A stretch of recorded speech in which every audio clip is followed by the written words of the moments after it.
This John Lothian news video is sponsored by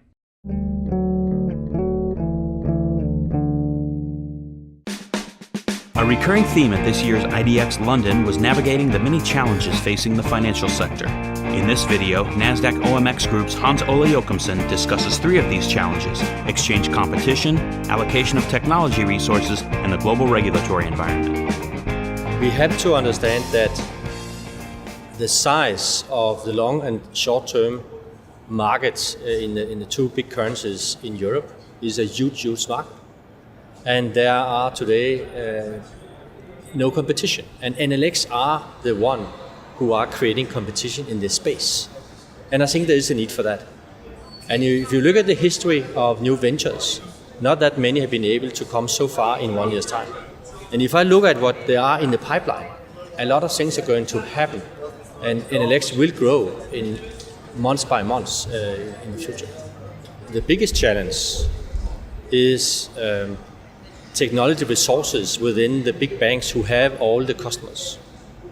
So if I look at it, you have some customers who are market makers and prop traders, and then you have ones with big organization catering for a lot of customers, retail, commercial, so on.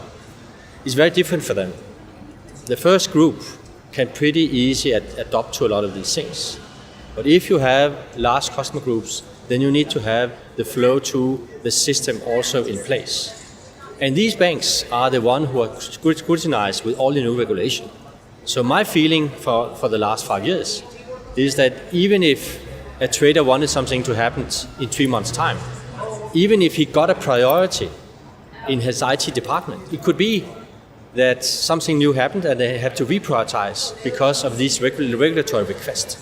So I don't think it's not because some of the large players don't want this to happen. It's simply because they have a bottleneck for the time being on the technology side. In Europe, we have this new regulation, which in reality was meant to mandate clearing, but it ended up also being a totally new European regulation for clearinghouses, which is unusual because Europe typically have a directive which is implemented in each of the 28 countries. But for clearinghouses, there is now, you can say, one law in Europe, and everybody needs to follow that. And all clearinghouses in Europe, which is more than 20, need to get a new approval to be able to work under the new rules. So that's a process which has been ongoing for now more than a year. I can say that because we were the first ones sending in our application. We were also the first to be approved, which we of course are quite happy about. But it is cumbersome.